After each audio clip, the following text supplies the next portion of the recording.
Hold up, it's your boy 3. It's your boy 3. Yep. And I did forget to sing that shit. You was prepared.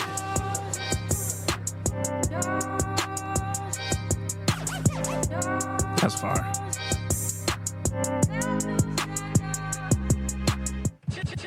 Yes, sir.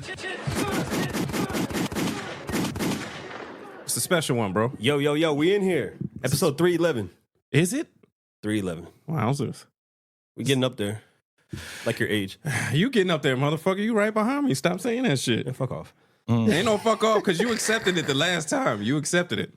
Hey. You with us. Last time ain't today's time. Oh, okay. You switch up on a daily basis? Hey, a little bit. Not a good trait. The switch up? The switch up is terrible. Hey, man. On the last show, I discovered that I should have discovered it on a couple shows ago, but he's the type of nigga that when the girls come around, he switches up on you. You ever had a homeboy like that? That's false. That is false. First of all, we can argue right now. Before we get started. We can argue. Okay. It's a special episode for me. Okay. Because our guest today is a legendary producer, not beat maker. Not a beat maker. A real producer. A legendary producer here in the city and outside of the city. He did his thing. Yeah. We definitely got to get to that. We definitely got tired of hearing his name. Oh, I heard. We got tired of hearing that tag. I heard. Not me. You know what I'm saying? Who ain't he work with? That part. Hey, I just want to put out there real quick though. I got a thing for like dope ass drops. Sure. Or like tags, like for instrumentals and shit like that. Mm-hmm. There's only a few that stand out to me that are super dope. 3D Right. was one of them. Listen, the Glenn's very own. Yeah. It's your boy 3D. What up? What up? What up? What up? What up? What's going on, you legend? Man, I'm feeling good, man. I'm feeling good, bro. So Back in the tone. Back in the tone. Oh yeah, he was just in Atlanta doing his goddamn thing. Oh, we gonna talk about it. Being But yeah. let's not forget who's here too. Hey, you know me. Sifu, Cobretti, Yes, sir. Hate Nito. Keep going. You know what I'm saying? Gooch God.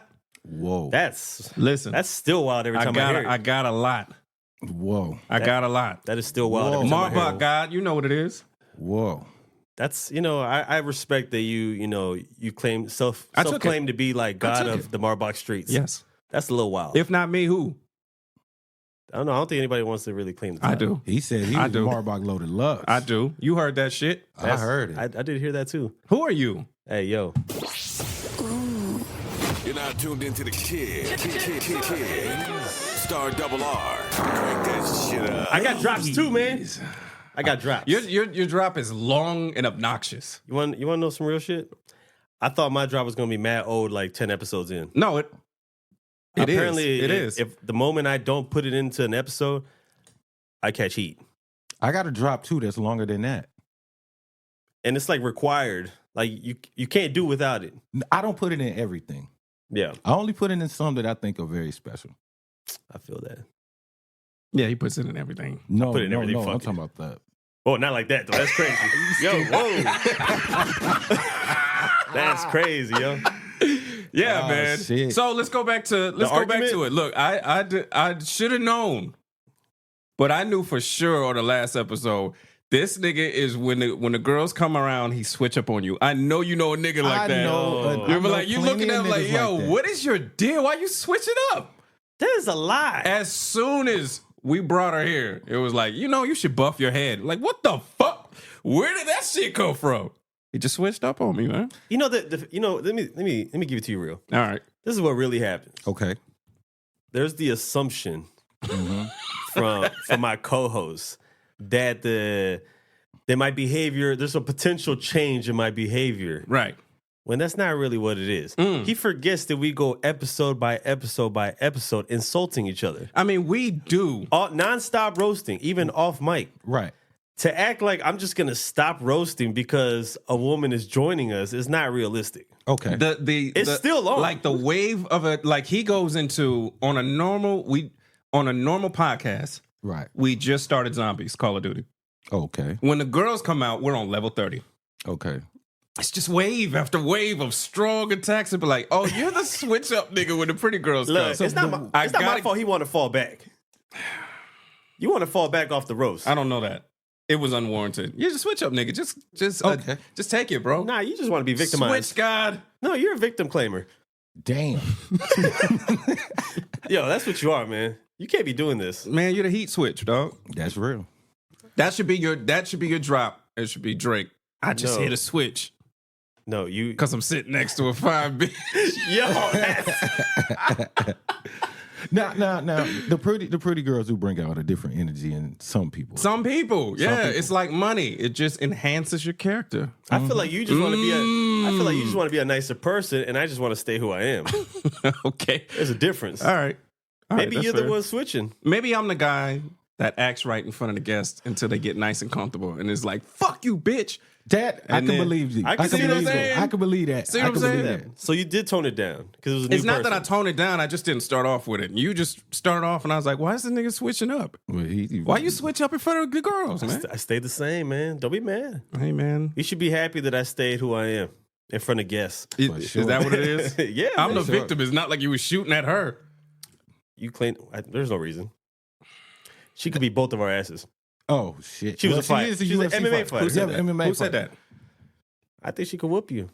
You think wrong. Can we discuss why you didn't want to be the example of a chokehold? So let me tell you, all the niggas in there, when we get to the spot, Conspired. yeah, niggas is acting real funny. They keep saying shit like, yeah, we'll find out after the show. We'll see after the show. I'm like, what the fuck is that supposed to mean?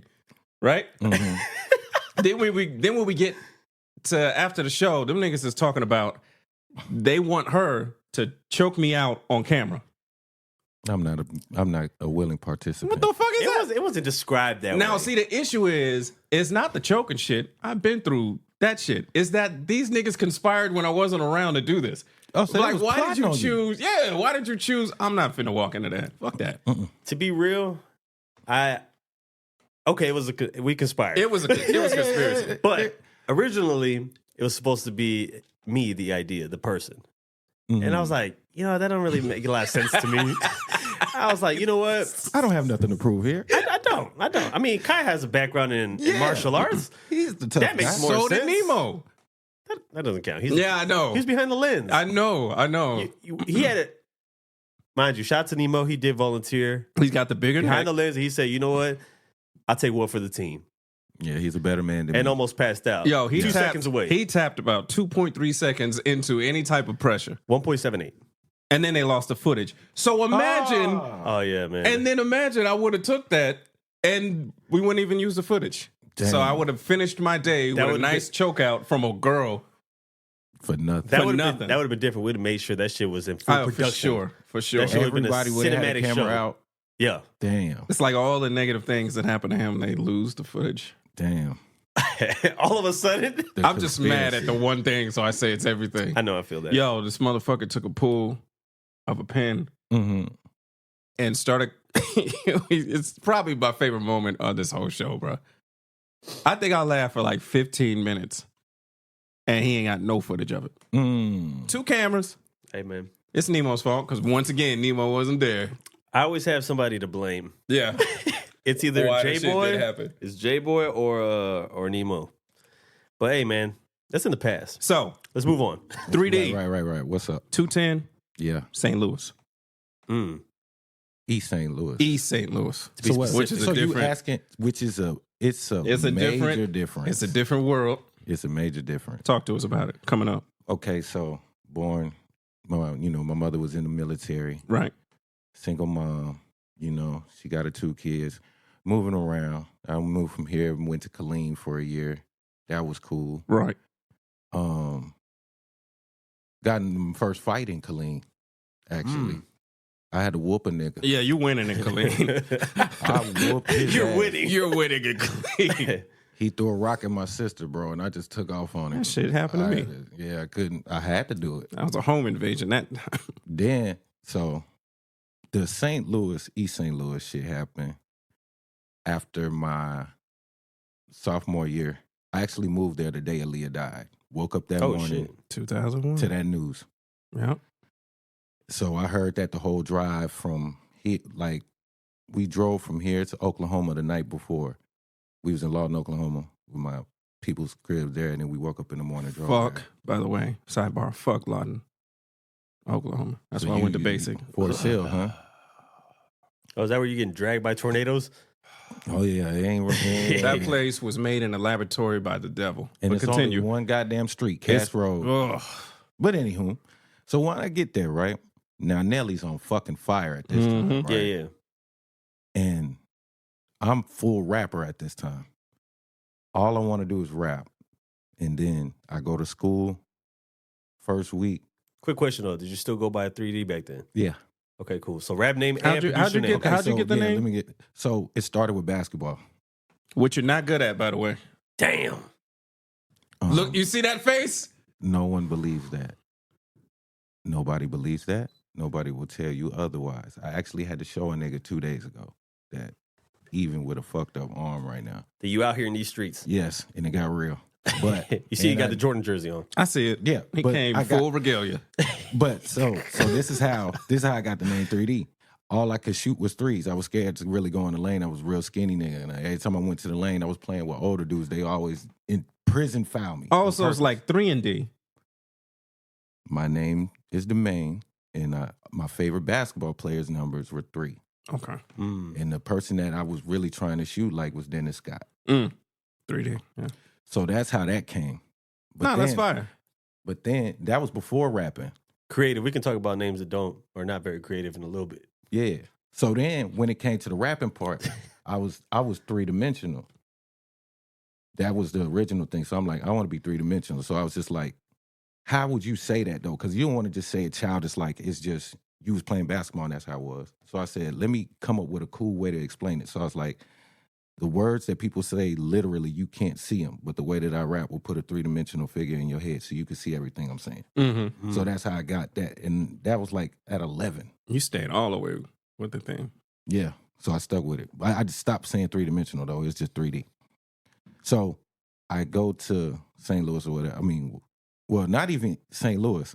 I'm in Granite City, Illinois. So that's on the Illinois side. The only thing that divides St. Louis and Illinois is the Mississippi River. Yeah. All white school, 2,700 students, Been there. only 30 black people. Been there. So this is a culture shock. This is Even different. less. Yep. Right? So I'm only going to school for a week. Then the teachers went on strike for a month. Damn. So I ended up getting a job at Dairy Queen. And I want to say maybe my third day, my homeboy, he trying to be a DJ and shit. So he go online. He looking for a program to DJ on. And then shout out to my nigga Man Spate. He in Oklahoma City. He came across this program called EJ. And it was kind of like Fruity Loops, but it was in Right. German. Right. But we couldn't read that shit. So he looked for something else and he found Fruity Loops. So when I got off work, he called me and was like, yo, I found this program. It's called Fruity Loops 3. And he was like, bro, I know you'll probably want to fuck with it. You'll probably figure it out. So he gave it to me on a fucking floppy disk. Put it on my mama's computer, and the rest is history, bro.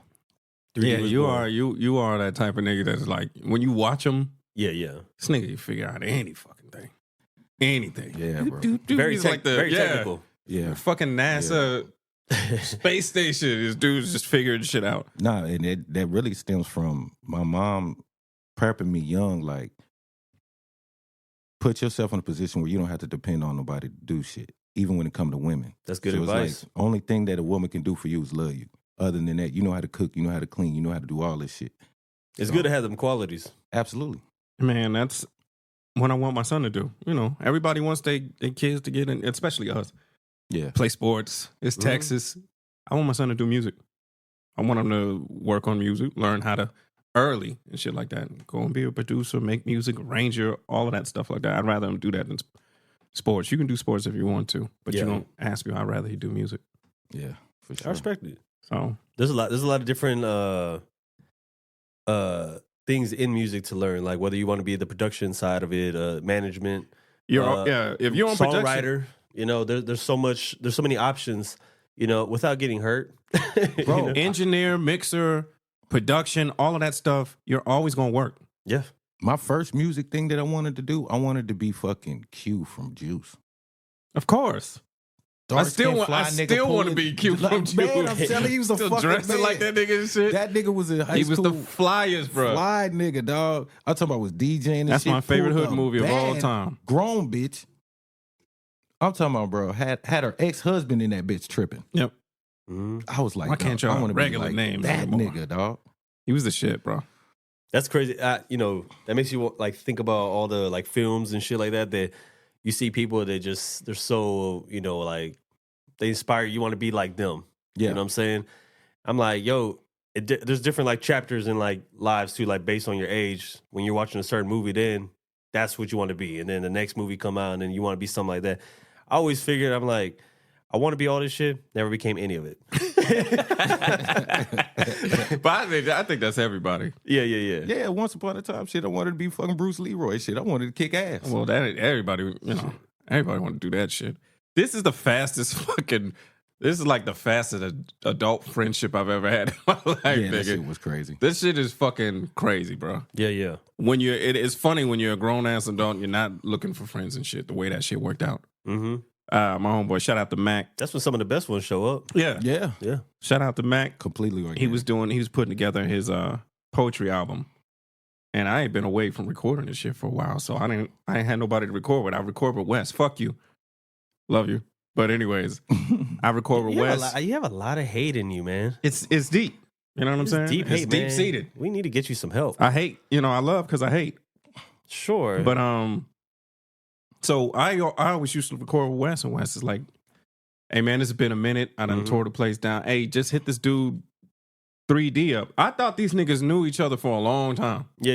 You know what I'm saying? I was like, "Oh, all right." Go over his crib, record and shit like that. And there's like stepbrothers and shit. You start listing shit that you're into, and it's like, did we just become best friends, nigga? just like that. Just like that. Gay. All because it was a battle. It was a battle rap event. That was Yeah, on. battle rap is And that's one of the things we that super was passionate about. yeah. And I was watching, and he was just like, "What you know about that?" And I'm like, "What do you know about that?" And that's crazy because the last two partners that I really got, Max was the same way. Max, yeah. Shout out to him. Shout out, Max. Sorry to cut you off, but now I think about it, a lot of your friendships happen spontaneously, very spontaneously. Yep. I mean, even when I met this dude, random place, a mansion listening party. For Yeah, and I wasn't even supposed to Mojo. be there. Shout out Mojo. Yeah. And we was in there, and With Wes. I knew motherfucker. Wes, and I knew Yeah. J Boy, who I showed up with, and he just standing at the table, not really saying nothing. Mm-hmm.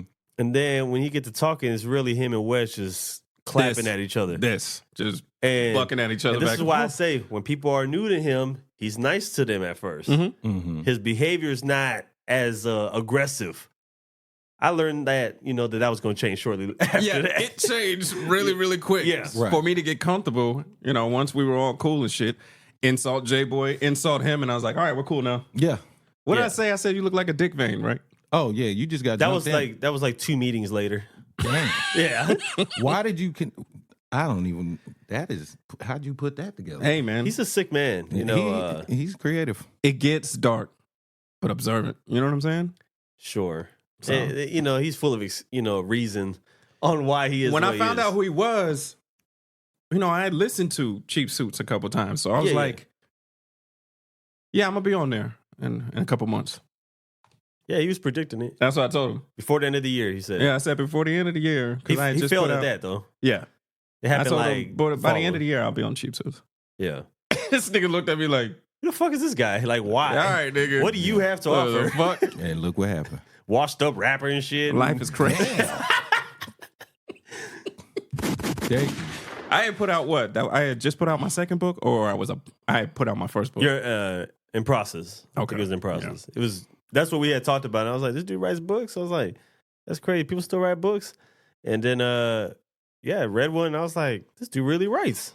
So I was kind of impressed. So I'll throw you. I was impressed that he read. I throw you them flowers. I ain't read a book since like high school. No, that's crazy. Yeah. Because it was so long ago for you. It was actually even longer for you. But anyway, sidetracked. So yeah, but it's like the thing about it is he was like, yeah, just get with 3D. Mm-hmm. I don't know why it didn't click with me, the name. Yeah. And then after a while, it's like, oh, I used to hear that shit all the fucking time. Yeah. Tell us about motherfuckers who got tired of you and was like talking about it online. explain this. So this shit is funny, right? So I see my homeboy. He had just had like a random post, and I guess he was talking about like things that you hate in San Antonio or something. Should just ask him. It was a chick, and she was like, "I'm sick of fucking every time I go to the fucking club, and every time somebody performs, all I hear is." It's your boy 3D. Yep, I don't know who the fuck that is, but I'm fucking sick and tired of hearing his shit. That shit is wild to No, just I'm like not- stumble That is upon. crazy. And I just clicked on the like I'm seeing what people in San Antonio hate. I'm not thinking that you giving me the biggest compliment, and I'm telling her thank you. Mm-hmm. That Yeah, just but lets me know that I'm doing my motherfucking job, To and I'm not stumble even upon hear that randomly, somebody's like, I'm tired of this. That's like what people used to say about Khaled. They just hated like his voice on every track. Everybody. But he had like you kept listening. Well, that just goes with my work ethic. Yeah. I make beats very fast, and it's like it's quality Mm-hmm. and quantity at the same time. Yeah. You know, and I'm As not, it should be. Yeah. and I'm not one of them people that say, "Oh, I have this sound, and this is all I'm trying to do." I like to be challenged. Yeah. So it's like You don't want to stay isolated in one space. absolutely. So It's real inspiring them like to watch him do that shit. I'll come to him. Yeah, I got this sample idea, such and such and such. Oh yeah, just give me the sample. Record the shit. Mm-hmm. And then you just sit there and watch him going to work and be like, yo, that shit is fucking wild. Like how fast he could like put that shit together. No, I don't want that. I want it at this BPM. It's always dope to see like somebody in their creative space, you know, especially when they've mastered it, you know, and, you know, I've never been in studio, but I could imagine just based on description is that it happens the way that the best of the best do it. No, my process is fucked up. I'm Oh, well, telling shit. you. I'm gonna tell you why it's fucked up. Shout out to my boy YB, because he's the one that kind of pointed it out. I've been doing this shit for so long, I do it without listening to it. Mm-hmm. So I'll fuck around and make a whole beat and not hear anything, but I know what I'm doing. So then Everybody got their way. no, Everybody but has it's a way, weird yeah. because if you're sitting around me, you like, what the fuck are you doing? Yeah. But I do it so quick, I hit play, you be like, there's no way you just did this. Mhm. I'm like, yeah, I just did it. So one day, me and YB, we sitting down. And we supposed to be making a beat together. Yeah. And I'm doing this, that, and the third. And he said, motherfucker, can I hear this shit? He said, I'm supposed to be working with you, bro. I don't know what the fuck you are doing. And I Yeah. just laughed for like 10 minutes straight. I was like, dog, my bad, dog. Like, But that's just my process. just wait, though. Just wait. No, it's because we're collaborating. Yeah, I know what I'm doing. He's supposed to know what I'm doing so he could have the next step. Yeah. And I just, ever since then, it's just like, okay, now I know when I'm around people. You got to be conscious I of got it. to be conscious of that shit and Yeah, start. Yeah. I mean, but that, you know, it's your process, and everybody who's great at something has their way of doing it. You know, some people are, you know, they isolate themselves from everybody. Like you said earlier before the show, you don't like to be in a room with people. You know, you just kind of in your own space. I'm assuming, No, I don't mind. or with rappers. No, that's the thing. Bro, I don't have to be in the room with you. No, not at all. Because we if do a I'm lot just, of shit over the if phone. I'm just selling you the beat, right? Yeah, Now, yeah. if I'm vested in an artist, then that's different. I'm going to be there. Yeah, you of feel what I'm course. saying? And put my creative input in it if you want. Yeah. But I don't like being around niggas. Just straight up. That I'd sound rather be real around. racist. I'm not gonna lie to you. I don't give a fuck how you look at it. That was I don't extra racist. So I don't like being around niggas. I don't like being around wiggers. I God don't give a damn. damn. I don't want to be around dudes, man. If I don't have to, No, I'd you- rather be around something soft and pretty. You Damn. feel me? That smell Yeah. good. No, so I- if I- I'm I going feel to be that. around dudes, I want to be productive. I'm Yeah. not just trying to kick it. Now that's what it really is to be in the studio with people that just want to kick it. It's like, dog, no, I'm serious about like when Yeah, I I'm trying come to in here, work. bro. I'm coming to work. Right. I'm not for the hangout shit. Yeah. Y'all can do that. We can do that afterwards, but just niggas kicking it. But that's sort of like protocol in the studio. Niggas Yeah. want to roll up and bring people and vibe out. Like, nah, this ain't vibe time. No, I come from a different time. I didn't come to the studio until I knew my lyrics Yep. from front to back. Yep. I knew where to take my breaths. I knew, I didn't waste time in the studio. I Yeah, could yeah. get 3 songs done in an hour. You had the strategy and process Yeah, ready to go. because studio time cost a lot back then. I'm not coming to the studio unless I'm ready. You know what I'm saying? Well, back then you didn't know your lines. I did. That was on stage, and that's because I didn't rehearse. I worked, nigga. And Ty Doesn't and my everybody? brother sabotaged me, dog. Oh shit. Everybody would rehearse and be like, "Yo, I can't get there. I gotta work." And they'd be like, "Oh, okay. Are we gonna make any extra time? You'll be all right. All right, nigga." Then when we go do shows and I would record a song, I had freshly recorded the song. I don't have the shit memorized, and then right before we go on stage, hey, we're gonna do that song that you just recorded. No, the fuck we're not. I don't know this we're shit. not. I ain't getting on stage. But bitch. like we already got it. You remember when we mix it down, it's just one fucking Yeah. mix, so you can't avoid this shit. Yeah. There's no So skipping I just got to records get or up nothing. there and just be looking stupid. Like I just recorded this. I don't know the lyrics. Yeah, I would. Yeah. There's no way that I wouldn't even walk into the studio unless I knew my shit from front to back, and then had a beat. And then once I start, you know what's funny? It takes a lot for me to rap on my own beats. It really do because you don't do it enough. No, I don't. I just be like, you don't want to spit, dude. Is it because pause? Is it What? what you talking about? That We was- can continue. That was a little flagrant. We can move on. That though. was We not can- a we didn't flagrant. talk about We're it. talking rapper language. When we talk, I know- we I say know- spit. I We know know. what you're saying. It's just the wording. you know got what a I'm saying? problem. You got to work through it. Yo, you're not changing me. Hey, Hey, I am who I am, y'all. okay. No, you can be better. Be better. Nah, man, fuck all that. But is it what's it called? The way you do it, or basically, when you're creating beats and stuff like that, you say you don't rap on your own beats, right? No, I do. It's just very seldom that I take a beat and be like, yo. But I'm wondering, is it more or less because are you creating beats in the mindset or in the style of somebody it might suit? Like it's suiting somebody else. No. Do you ever put somebody else's voice onto like what you're creating? Is what I'm asking. I can make a beat, right? And I could be like, yo, I can hear Phoenix on this shit. I'm going to send this shit to him. Exactly what I meant. Yeah. He sells beats, so So, as a producer and a rapper first, I always hear, like, yo, if I made this beat, who would I? Like I who- could hear, yeah, who I fits could hear on this? 2 Chainz on here, or I could hear Kyle Lee on this. I could hear Lil Yoda on this. I'll send them these beats. You know what I'm saying? Shout out to Lil Yoda. Shout man. out to Yoda. We My got a dog. show this weekend. I remember the first time I met that nigga Yoda. This is Wild 3D too. I'm way more chilled back than I was back then. Mhm. So we at what's that motherfucking club? Oh shit. where was it? Oh man. It was far. That's where I know. Far from where I used to be at. And but anyway, he and this motherfucker performing. Mhm. And it's the first time I seen him. And I was lit. I'm in the club like Out of there. I'm in that bitch lit, fool. And I seen him perform, and I said, bro, you remind me of Lil Boosie, bro. I said, if you keep doing this shit, you gonna dominate. And he was just looking at me like, damn, this nigga's fucked up. He's like, I'm not listening to anything he's saying, but god damn. So I seen I the appreciate the compliment, but you need help. So then, You need to sober up. So then, like we was going to this club all the time.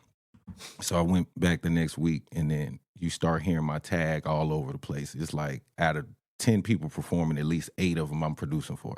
Yeah. And this is an every week thing. So then he was just like, yo, who is this nigga that's making these beats? And now I ain't fucked up this time.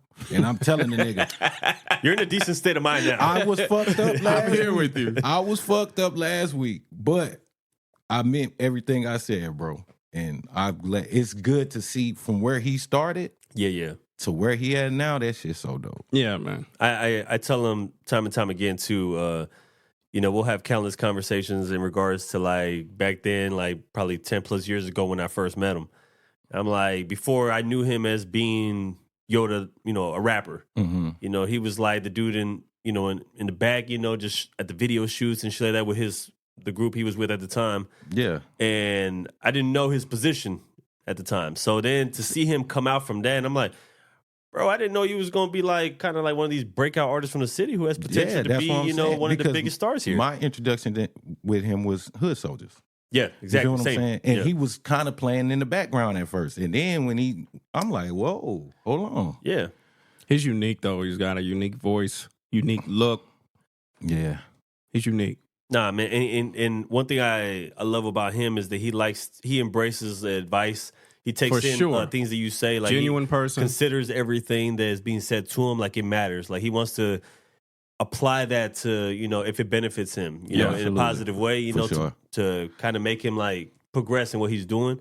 That's one thing I like about him, because a lot of people don't take the criticism, they don't take the advice. Yeah. They think they got it, they got it down. It's like, nah, bro, like everybody could take something from somebody. For sure. Yeah. Yo, talk to us about Def Jam. Okay, so Def Jam. yeah. Def Jam. Oh. I told you. I'm So, interested. a lot of people don't know this. In San Antonio, they don't know. But I was producing in East St. Louis. Ironically, one of the members that was in the group that I was producing for, her name Tiasha, but her name was T in the group. Her birthday was yesterday. Birthday shout out. Yeah, for sure. Old ass. But so I was a part of this rap little label group, and it was called YNK, Young and Crazy. And they already had their flagship artist, and he was actually cold. His name was Siege. And they already had, all the little labels around East St. Louis at this time.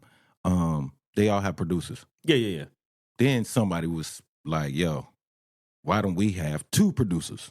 Yeah, why So- just one? So I was introduced to them, and the other dude that was the producer there already was like, what the fuck do we need this nigga for? Like, my shit Of is weak course. or something. Yeah. Mhm. So I'm talking about my boy Young Drew. So eventually, me and this nigga didn't talk. He's a different nigga, but he's in high school at the time. I'm fresh out.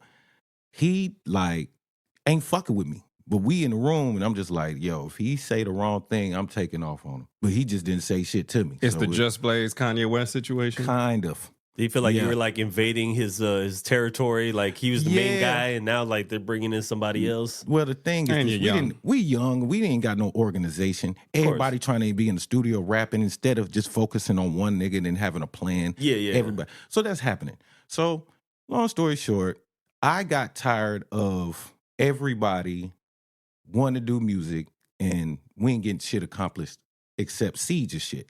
So I meet these girls and I say I want to start producing for them. Yeah. At this time, all the females was either locked up or not doing shit. So I said, okay, cool. We start working. So it's T and it's Gunna. T is the energy. She's like, to me, I would call her like the female Waka Flocka. Like she was like that. The hype, the aggressor, all that. Oh my God. Like super turn. Gunna is a fusion of like Shauna Mm. and Lil Wayne. Okay. So she can rap fast, kill shit, and then she's witty Mm-hmm. with punchlines and shit like that. So I start producing for them. They ended up going to college in Chicago, and then they was like, fuck that, let's just do music full time. So they was dealing with this one dude in Chicago. Then I ended up moving up there with him, started being, working with him there. Then we came back to East St. Louis. Bro, the wildest shit happened. I had a homeboy who seen, like, what we used to do is we used to read the credits, Of course. Yeah. Yeah. So See who's doing what. see who's doing what. Yeah. And we would reach out, try to find any way that we can get in touch with him. So he ended up reaching out to this lady named Cedar Lewis. And Cedar is the daughter of the Butch? old boxing promoter, Butch Lewis, But Mm. his daughter. So she's putting together this talent competition with her boyfriend at the time, who was Ty Fife, a producer. Now, you do your research about Ty Fife. I He's know a about legend. yeah. So my boy, he reached out to Cedar and she starts responding back. So they're talking back and forth. And everybody's thinking that my boy, shout out my boy Walt Gully, he was talking to her. Everybody thought, he's like, there ain't no way he talking to her. And Mhm. she used to have that show. I don't know if people know about this show on BET called Cedar's World. Cedar's World. With Yeah. the little animated woman. Mhm. That was her show. It wasn't the way that she don't look like that. She don't talk like that. That was just her show. So She produced it. exactly. So Walt's talking to her, and he's already a year ahead, knowing that they're going to have this talent competition. So I'm producing for him. So he like, bro, I'm going to go. I'm like, I bet. Then they start putting commercials on it, BET. So we start seeing it. In my group, they see it. They like, yo, we should go there. Is this real? And I'm like, yeah, it's real. Walt been knowing about this shit for a year already. Yeah. So we like, fuck it. We gonna save up some money and we gonna go. So basically we had a hot song that they had. They threw, you know what I'm saying, we talked to the OGs or whatever. They threw like a benefit concert so we can raise money for us to get a rental and drive. So it was 5 of us. Me, T, Gunna, Tishi, JB. We drive all the way to motherfucking New York.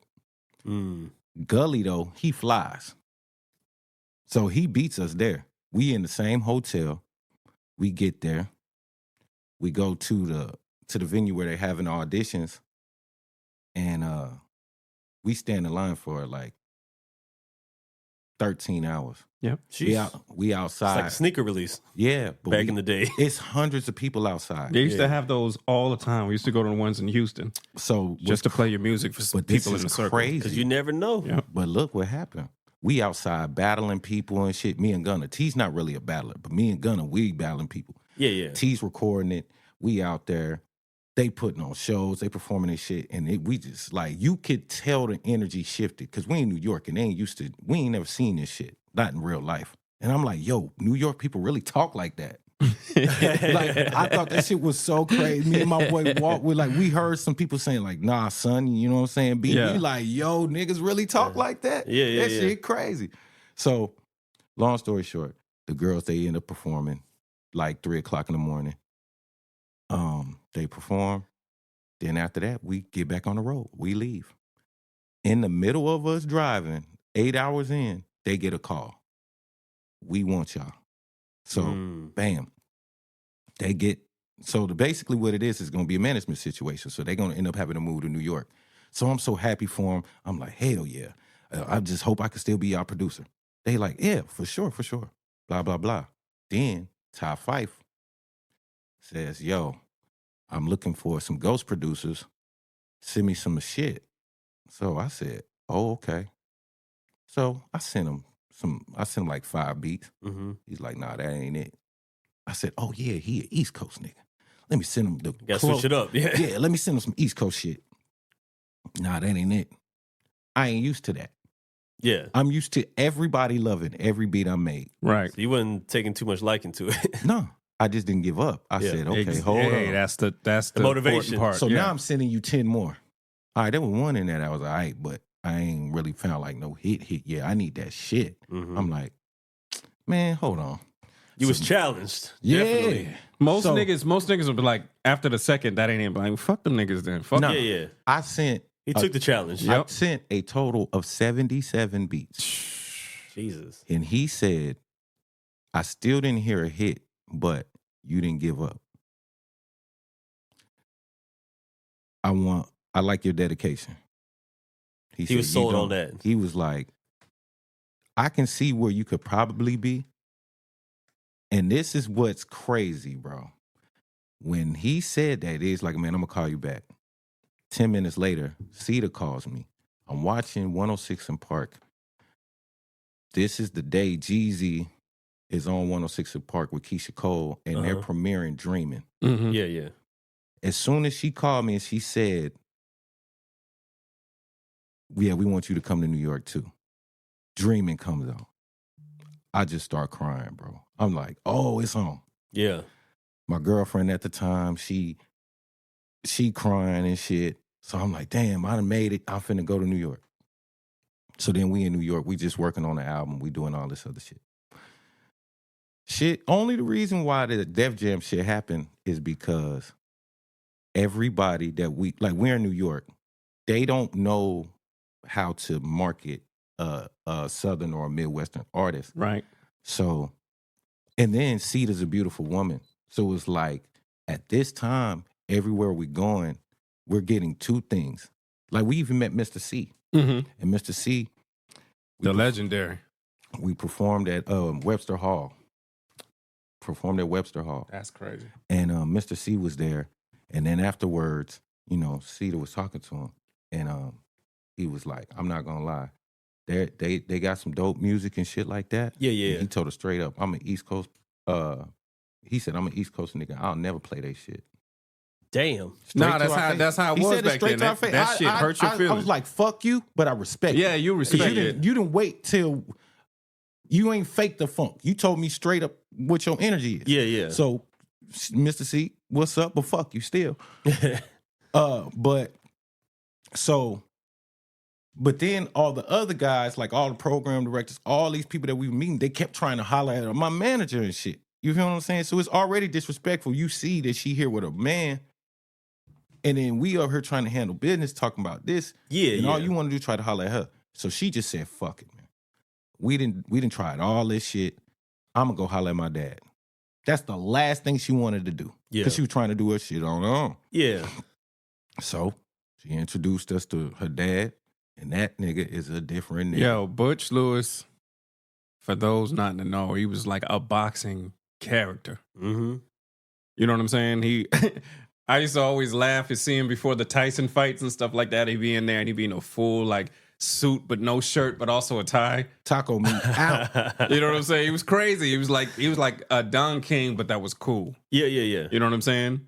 But Butch Lewis, like even now, if you go back and you watch all these documentaries about boxing, you'll see Butch, because Butch is like, I don't know if anybody knows who Boondini Brown is, but that's the guy that's who Jamie Foxx played in Ali. That was Ali's right-hand man that was always talking, but he inspired Ali. Yeah, yeah. All of that float like a butterfly, that's Butch. I mean, not Butch, but that's Boondini. Butch is the same type of dude. You know what I'm saying? Full of charisma and stuff like that, constant showman. So, But he's very fucking militant, and he don't play about shit. Yeah. I'm talking about nothing. He will get on your ass. And I'm talking about I'm talking about cuss you smooth the fuck out, bro. Yep. Yeah. How you feeling this small? And he's saying this shit because he love you. Yeah, yeah. But the shit crazy. So we meet him. And he's like, all right, man. What we gonna do? We gonna, you know what I'm saying? Told the girl straight up, y'all motherfuckers gotta lose. You gotta lose some fucking weight. Get your ass in the gym. Nigga, you need to be making 5 motherfucking beats a day. Well, he don't know that I don't do that. I do more than that already. But he just got on us telling us what we got to do. So we like, all right, cool. And we're working too. We got jobs. You feel what I'm saying? Like we ain't come there on no like Cedar got us an apartment. That shit was high as a motherfucker. But we all had jobs. I was working at Boston Market and Chuck E. Cheese. You know what I'm saying? It's crazy the jobs we have right before. Then. So they set up where we went on 106 and Park. That shit was cool. It was cool. We got there to 106 and Park. Now, 106 and Park is not on 106 and Park. I don't know why they named it that. Probably sound probably good. where the idea came from. Yeah, because it's not on that street. But anyway, so we, like, they shoot like maybe 2 episodes a day. Yeah, yeah. So like the episode that you see, that'll probably be next week, but whatever. So what was cool is while we was waiting, they shooting the first episode. We coming in the second episode. First episode, the locks come out. So I got to meet them. That was cool. I just wanted to meet Free. Oh, man. Let me tell you. Yo, what you're doing right now is very strange. Listen. Free wasn't on there. Oh, that's don't tell me it was Roxy and them. Yeah. Yeah. This was 07. Yo, you was melting just now. Dog, that was crazy. No, I loved Free, bro. Oh, man. I love Free. You know, Free was the first person to ever respond to me on Twitter. I don't want to hear that shit. Yes. I said Free. I'm glad that happened for you. I'm glad, too. Look, They hate all over me. I got Twitter, and I don't know why. I just added Free. You know why you added Free, nigga. No, I just was on some... You add Free because it's free. No, I added a lot of celebrities for no reason. I'm adding DMX like, yo, where's the next DMX album? is your favorite. Yeah, but I'm saying Free responded. I asked her, I said, I don't know where you at, but you need to be on TV somewhere doing something. And she said, thank you for being a supporter, and you're right. Maybe you might see me soon. Thanks for the love.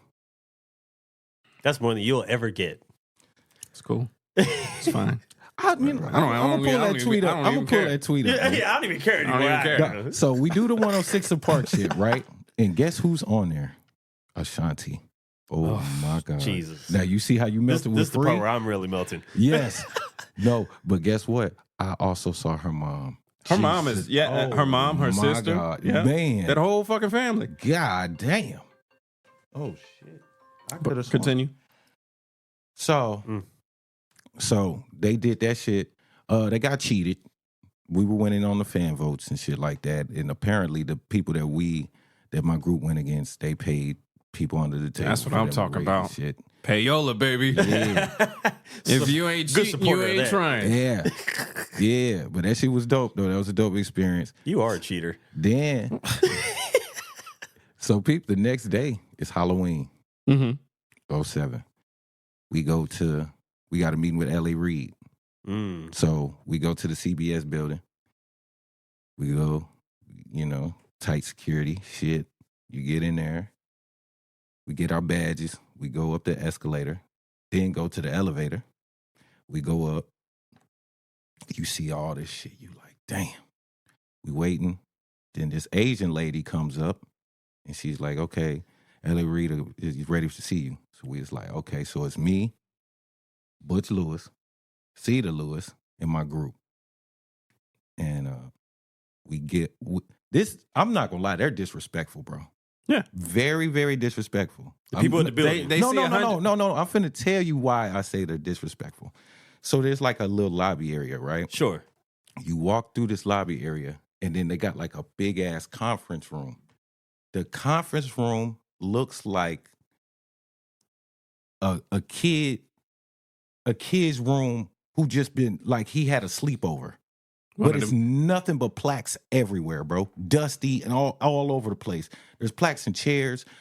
Shit, this shit's just, it's fucked up, but it's plaques everywhere. I stepped over a Mariah Carey diamond plaque on the floor. Like, That's what? crazy. The I'm disrespect. like, this is disrespectful that y'all even have this many plaques in Def Jam, period, and y'all treating this shit like these are laundry. It is. I mean, that's wild. Their business is the plaque, so.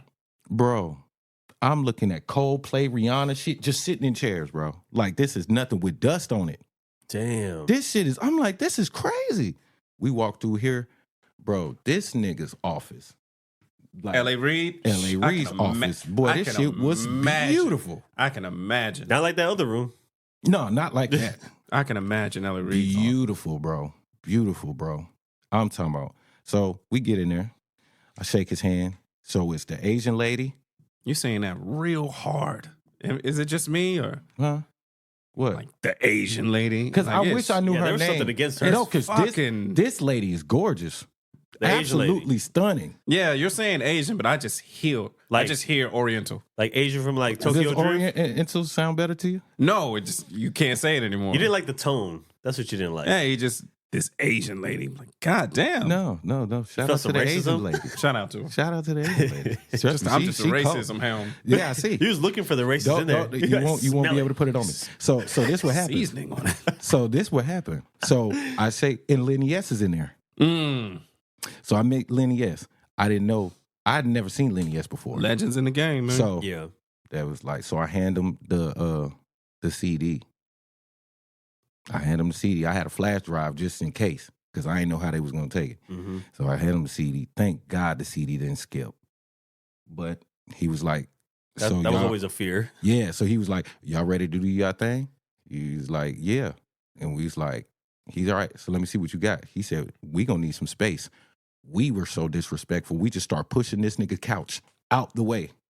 Like, Once in a lifetime. nigga, we got to do this. Fuck your couch. Yeah. Fuck your couch, L.A. Reid, nigga. You can buy another one, you rich we motherfucker. pushed the shit, bro. We pushed that nigga's couch, bro. And then they got to work. They started performing. The first song, L.A. Reid, he just chilling. He tapping. You produce this record? I said, yep. All right. Second song, he started bopping his head a little bit. It's L.A. Reid, so you know producers is after his own heart. You produced this too? I said, yeah. I made that. L.A. Reid, like, you got him, dog. You got him. I said, okay. By the third track, oh, he losing this shit. Yeah. He's grabbing me. Bro, you made this too? Oh, bro. I'm like, hell yeah, I made that shit too. I didn't even make that beat, but I told him I did. Fuck it. You gotta shoot your shot, baby. Right. Somebody I'll did apologize Yeah. later. So I'm like, all right, it is what it is. So afterwards, L.A. Reid gave us a little speech or whatever, you know what I'm saying? Just saying he was pleased with what he saw. And then after that, this is the first time I got cussed out by Butch Lewis. Butch cussed me out because I told L.A. Reid, I said, it was a pleasure meeting you. And even if you don't sign us, just let you know. We got in the motherfucking limo. 3D, what the fuck, man? I could just imagine talking about if you ain't gonna sign, nigga, you ain't motherfucking confident, nigga. You'll say those stupid shit like that. I can imagine his voice, man. Oh, he was hot. I'm talking about red hot, bro. But that same day, right after that, we drove the limo back to Butch's office. We sitting there, and then he talked to us for maybe about an hour and a half about the do's and the don'ts and the shit that he's expecting going on in the future. And then afterwards, his secretary came in. She put some papers on the desk. And we sitting probably like where the corner of the walls divide. So he's way over there. I'm right here. And he was like, okay, well, if y'all feel like y'all could oblige to everything that I said that y'all do, push them papers forward. He said, welcome to Voices Music Group / Def Jam. Ooh. Bro. Head dropped.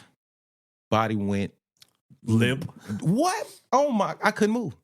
I'm talking about everybody crying, celebrating. I'm just sitting there. I'm just crying. I can't move. They trying to pick me up. I can't move. I can't do nothing. I'm crying so much. I can't even see. Fool got paralyzed. Like it was I'm in a wall of emotion. I just can't move. Yes, exactly that, bro. A wall of emotions is hilarious. Well, and that was it. My brother, you ready to talk about it? Let's do it. You can start because I know you got some shit to say to me. You know, you can start. You can start. do it. You got it. You got it. No, I want to hear it. I want to hear what you got to say. You start it off. Come on, like it's a regular phone call. This y'all pod. Nah, this you y'all the guest. pod. You the guest. Okay, nah, we here for the shit, the man. guest. I know. So you call me. What's up, brother? What's up? It's regular. So you heard? Which one? Let's just start with the most recent. Okay. All right. What's your thoughts? Okay. I'm a rapper first. Let's give some context. We talking about J. Cole. 7-minute drill. 7 Just in minute case anybody's drill. lost. Okay. I'm hearing that the name of the song 7 Minute Drill is because he wrote that song in 7 fucking minutes. he does these. That's very fucking brilliant. He does his drills. One second though, real quick though. We did come off like that last, 2 episodes ago now with the Kendrick joint, right? Mm-hmm. That was and we let that shit marinate. Was that a week or two ago? Like 2 weeks now. Okay. Yeah, so that's marinated already. And people have definitely voiced their thoughts, opinions, and their so-called expertise on what that was. And quick, before we get started. Yeah. It's been about what, 1-2 weeks? Week and a half. 2 weeks now. A week and a half. Yeah. So you mean you wrote this in 7 minutes? You could have done that like a week ago. A week and a half ago? But anyways, go ahead. Sure. Mm-hmm. Carry on. So I heard the Kendrick shit, right? Mm-hmm. He, of course, calls me. And I hear it, and I'm like, yo. It was like, it ain't nothing crazy, but I like the fact that he did that. I like that. I like that energy. I know it's a jab. I know it's basically I'm trying to throw this bait out there, and if you motherfuckers bite this shit, I'm finna hit your ass with a motherfucking haymaker. And we talked about that shit, right? Yeah. So I didn't think that, and I told you, I said Cole will respond first. I know he will. I didn't feel like he would. I knew he would. Because I wasn't sure if he was going to respond at all. Because the majority of the ire is at Drake. You caught some strays, but they have a relationship. And everybody knows with Cole, even when he's getting disrespected by Pump and Kanye, he comes at them a certain way. Yeah. I knew Cole. I read it. I said Cole has been on a mission for the past 2 years. I just think he felt the pressure from that shit. From everybody saying that exact shit, I think he felt the pressure of that. And even in the response, you can hear that. But he's also saying, he ain't, now that I done heard the J. Cole shit, I don't think that it's that heavy. I like the song. I like the song as a song, but it's nothing heavy. I like the second part. Yeah. I like both of them. But the thing is, like I said, I was talking to somebody yesterday, and they was like, they heard that, they hadn't even heard it yet, but they was like, people were saying that it was weak. Mm-hmm. No, it's not. It's just not gangster shit. Yeah. So what do you want? Do you want good rapping or do you want violence? Okay, let's state there. Now you're absolutely right when you're saying that. It's just like boxing. Mm-hmm. You got your surface fans. They want to see Mike Tyson. Yeah. They talk about, they're both lyrical guys. We want to hear some. No, you don't. What you want to hear is, that's why I fucked your bitch, you fat nigga. Right. That's what they want to hear. Disrespect. Yeah, that's what they want to hear. You're absolutely right there. And for me, that's where it stops. But continue. See, and the reason why I laugh at that shit is because I'm a big fucking battle rap fan. I hear a lot fucking And worse. a battle rapper. Huh? And a battle rapper. I used to chase people in San Antonio trying to battle them. Yeah, I was trying to lead that Sounds part like out. entry. Yeah, man, listen. We're gonna get there. Not about him about this battle rap shit, but I'm saying as far as battle rap, there's a lot more disrespectful shit said. And they're not even disrespecting each other. They're really not. And that's why I'm like, people are like, well, what do you want them to do? They got a relationship and such and such. I'm like, bro, in battle rap, there's a lot you can do, even within a relationship, without saying fuck your wife and talking out. You can do a lot in between the lines. Yeah. I think somebody with a very creative and intellectual pen can do more than just the fuck your wife type of bars. I'm going to break it down like this. And I'm going to continue to use a parallel between boxing and battle rap because they're very, very similar. When I'm talking to somebody, like I'll bring them to my garage and stuff and my bags and show them a couple things. Like you can tell a lot about a person the way that they approach the bag. Sure. If they're throwing from a distance, it's like a personality thing. You can read people.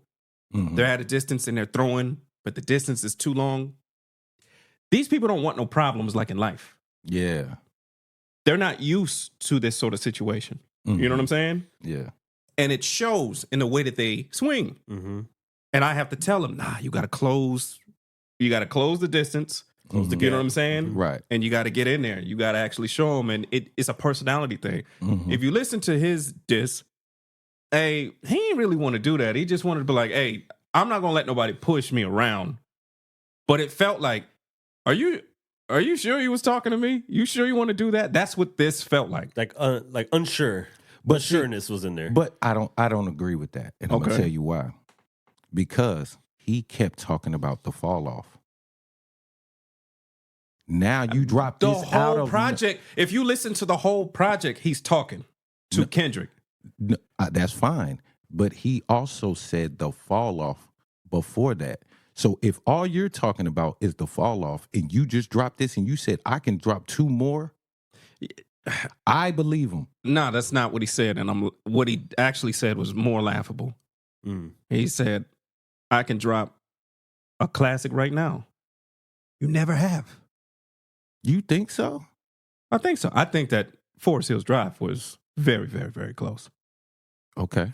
That's fair. I'm talking about, give me something that I could sit right next to Ready or Die and Aquemini, Illmatic. Well, he said that he could drop a classic, and he said the fall off is like Jay-Z dropping Reasonable Doubt last. I hope so, because you haven't done it yet. Hey, listen. If you can do it at any moment, you've never done it. I'm going to tell you this. Did you listen to the whole project? I did. I like that shit. Listen, Pie, Sticks and Stone, here's another personality thing. Mm-hmm. You made a direct, certifiable, we know that this specific track is about and responding to Kendrick, right? Yeah. He's responding to Kendrick through the whole project. I agree. But the songs that he's not being direct are the best responses to Kendrick. So in the direct one, like the indirect stuff, you're more comfortable doing. That's another personality shit. You don't want this. Well, we'll see. You don't want it. Time will tell. Because you're saying it best. You're saying your best shit when you're being not direct. Yeah. When there's a veil. That's not a person that wants the situation. Yeah. Right? And here's another thing. If we're talking now, listen, me and you talk. Rapper to rapper, lyricist to lyricist. Right. For anybody that was talking about, well, the Kendrick shit was light. And this one right here, this is a 3-minute song with 2 verses and a hook. Kendrick gave you a verse, right? On a song that wasn't even his. In boxing, you take a hard jab. Oof. surprises you. Yeah. Like, what the fuck? Right. When you know another one's coming, and everybody knows another one's coming, and you know that this battle is inevitable, when you see another hard jab coming, what do? You slip the jab. You throw a counter right. Mm-hmm. In battle rap, what do? You know something. You know you're about to face somebody. You counter right? You see how easy it is to write a double entendre just now? Yeah. How come you couldn't do it as the hottest lyricist in a 3-minute song with 2 verses and a hook? But the other guy who only gave you a verse starts his rap off with a double entendre. Oh, y'all missed it because you're surface listeners. Mm-hmm. You know what I'm saying? Let's break it down for These niggas talking out their neck. Don't pull a coffin out your mouth. I'm way too paranoid for a threat. Coffin, as in death. Mm-hmm. Coffin, as in coffin. Talking out your neck. Sickness, I'm way too paranoid. COVID. That's a double entendre. To start the verse. These niggas clicking up. It cannot be legit or 40 water. These niggas clicking up. It can't be legit. Come on, it's Drake and them. They're on tour. It's all fake. It's a fake click, right? Yeah. These niggas clicking up cannot be legit 40 water, be legit 40 water. That's a double entendre. They were known as the click and the barrier. Mm-hmm. That's a double entendre.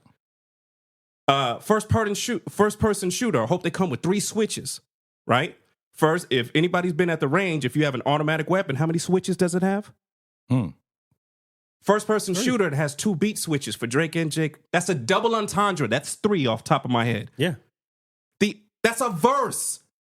That's all before we got to motherfuck the big 3. I've given you 3 double entendres before I got to the, but all they recognize is motherfuck the big 3. They only know the surface shit.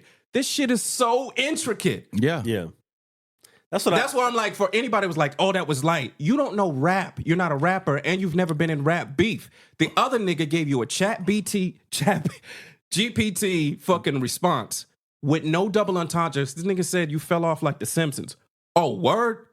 Yeah.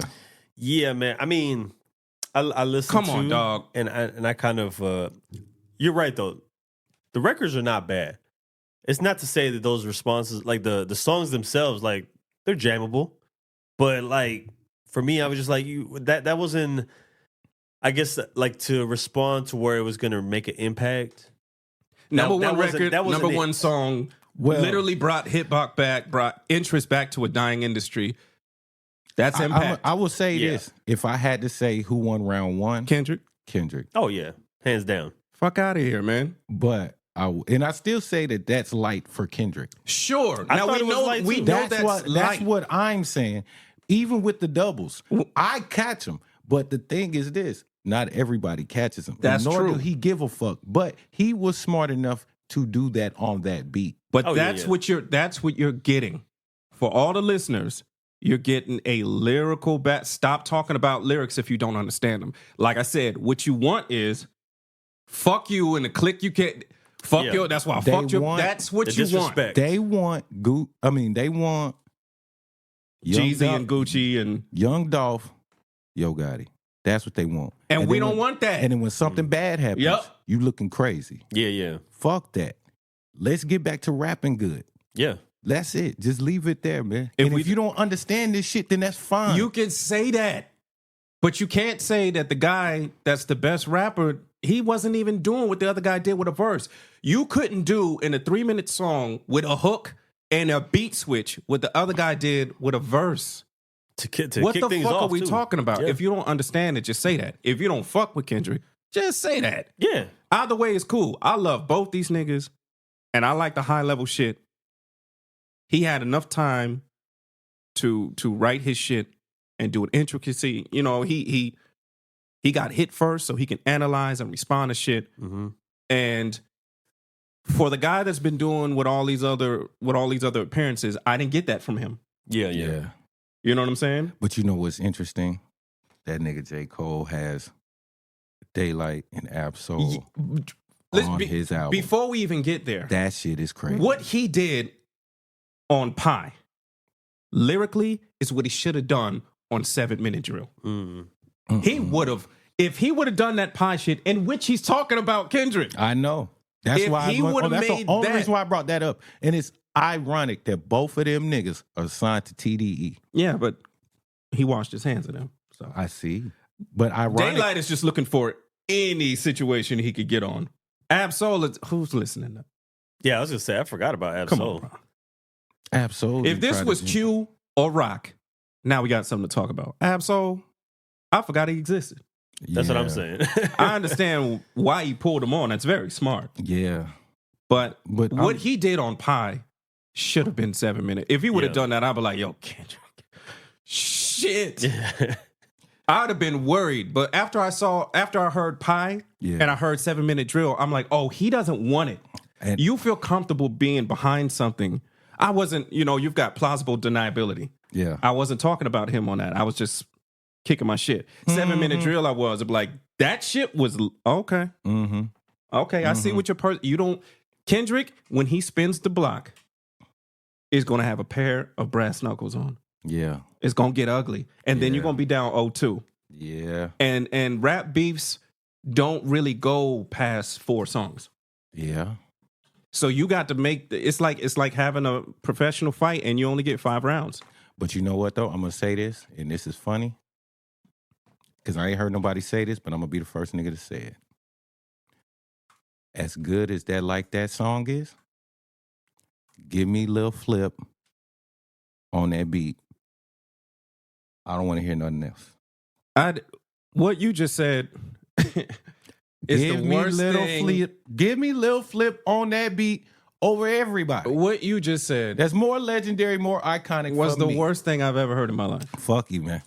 Lil You Flip have on a that beat. list of rappers in this motherfucking world that you could choose from. And out of nowhere, You might see Little me Flip with an expedition with a sign on the back that says, let's go fishing. I want to hear that on that beat. Don't nobody want to hear that. Yes, the fuck I do. You want to hear Little Flip on anything in 2024. Yes, I do. You that wanna- song. Maybe in 2003. I will play that song forever and a day. In 2003. On that beat. That's crazy. This is flagrant. I don't give a fuck. That's Shout super out flagrant. Listen, I ain't saying I'm trying to listen to Sunshine. I'm talking about this shit. That's my shit. Out of all rappers that you can put on that beat, you chose Flip. That is my dog. That's wild. It's like, I don't think you were in San Antonio when that came out. What? When Lil Flip dropped that, when he rapped on that beat. What year was that? It was like 01. I was. It was either 01, no, or 2000. 2000. I was working at Target. Okay, well then, you know the impact that shit had. Come on now. 2001, yeah. I was here, man. And that shit was fucking special. But I'm not bringing up Flip's name. I wasn't bringing up Flip's name in 2008. I don't neither. But when it comes to that beat alone. But he's bringing it up in 2024. Because, no, listen. That's crazy. Listen. See, I know something that a lot of people don't know. I knew Metro Boomin and Sonny Digital before they moved to Atlanta and blew up. Because of St. Louis and shit, right? Mm-hmm. So there's a song in St. Louis, it's called Mob Out. Right. And they sample that same sample. Mm-hmm. So I know why Metro sampled that. Because the way he started chopping it at the end, that wasn't even fair. You gotta, if you from St. Louis and you know about the Mob Out song, like when they play that, it's like that, right? So the parallel of him even doing that, and then 3 6 Mafia, they sampled it too. Mm-hmm. So I know about all, and then the original song from the West Coast dudes. Of all the people that did it, the one that impacts me the most is the when Lil Flip did it. Okay, I get that, but so you can't. That's you what can't. I'm saying. I'm saying for me. You can't say that shit, man. I said for me, dog. I'm not listening to like that. I heard it a couple times, but I don't give a fuck to hear that shit no more. I like it. I'm think not you're saying crazy that, by I'm not saying that it's whack. I'm just saying I'm not listening. You know me. This was a mistake, bro. No, I barely listen to music. No, you know that song. I'm not the future. You know, I'm not the future guy. I'm not. It depends. I've got plenty of his music in my shit, but I'm not the future. That shit. No, that shit is jamming. Crazy. That shit goes hard. I'm not jamming, listening bro. to 7 Minute Drill again. I give him the same, bro. Listen, It's not that I'm hating on Cole. I just was disappointed. Like, you had every opportunity to do what you did on Pod. Like, this is the moment to do it. Let's end this shit before it starts. Kill them before they grow. I'm just a bitter old nigga. Okay. That's fair. I'm just a bitter old nigga, man. All right. I like my old I'm shit, not and I'm arguing- cool. Okay. I'm going to sit in my rocking chair and tell these. Yeah, but there was you young other rappers. whippersnappers. There's other rappers. I get There's it. other old rappers that could kill that shit. I'm not saying what. If you would have said, said I my want to hear impact. Sean Paul from Young Bloods on that shit, I'm like, damn, yeah, you right. Did he rap on that? No. Okay, I'm talking about who did already. Yeah, but I'm then saying you don't Lil want to do Flip. it now. You don't want to hear a flip on that shit I will now. go. You know what? When I leave this bitch, I'm turning it off. You better not. Yes, I am. I know he's going to go home and put a flip on that shit. I'm going to play that, dog. That shit meant something to me, dog. That and he was really going off the dome when niggas was saying they was freestyling. Flip was really freestyling. Okay, bro. let's talk about Drake's impending response. I don't. Man, stop. I'm not even worried about it, bro. I don't think anybody's expecting Drake to really respond. No. Listen to me and mark my fucking words, because it's all about personality. This is about to go somewhere else. I'm about. Think so? I will say this Because he's a petty guy. He's the is petty guy. the pettiest of them all. It's about to go someplace else. I think that Drake, like, people are like, yo, Drake is scared. Now, Drake is doing, like, researcher shit. Yeah, Drake. Well, is- his team is. But also, he has other issues Him and the because team. I really think at some point in time, Ross is going to enter the chat. yeah. And when that's you gonna called be- me and you said that shit, I was like, man, what the fuck are you talking about? And one of the you most right now? underrated lyricists of all times is Rick fucking Ross. Yeah. And he I done agree been with that. around you long enough to peep a whole bunch of shit. And he knows some shit. And you done some petty shit to him. Yep. If Ross enters the chat, it's going to be so. Yo, you see Joey Badass no. sent some shots at Kendrick out of nowhere? No. Who? It's always the niggas that are not involved. Like when Control hit, Outside people was jumping in. everybody that was not mentioned had something to say. That's who I think was offended was the people who really weren't Well, mentioned. no, I'm not mad at New York niggas because of what he said. They felt like they had to defend. That's New York niggas. That's what they're going to do. Sure. So I wasn't mad. In fact, I love Fab's response. You know what I'm saying? Yeah. But it was like everybody but the people we mentioned. Except for like the cool ones. Like Kendrick was like, Crit was like, everybody asking me about this Kendrick shit. He didn't even diss me on it. Everybody else was like, fucking Drake. I don't think anybody's going to work with him after this. Pussy. But I think he's going to come with some petty shit. I do too. I know his angle. I know one of the angles he's going to have is I made you. Yeah. You know what I'm saying? He went on tour with him and all that other shit. Yeah. Yeah. So I know that I think it's going to be on some petty shit. I don't think that's enough though. But if you establish the model of the quick response, not only are people like, they're like, well, he hit them when they were on tour. Kendrick is clearly on tour right now. Yeah. Not to mention, you said some slick shit on tour. I'm smacking you in the mouth wherever you swung at me. Sure. If you can say some shit on tour, you can get hit in the mouth on tour. And you also said on first person shooter Yeah, but you didn't have to.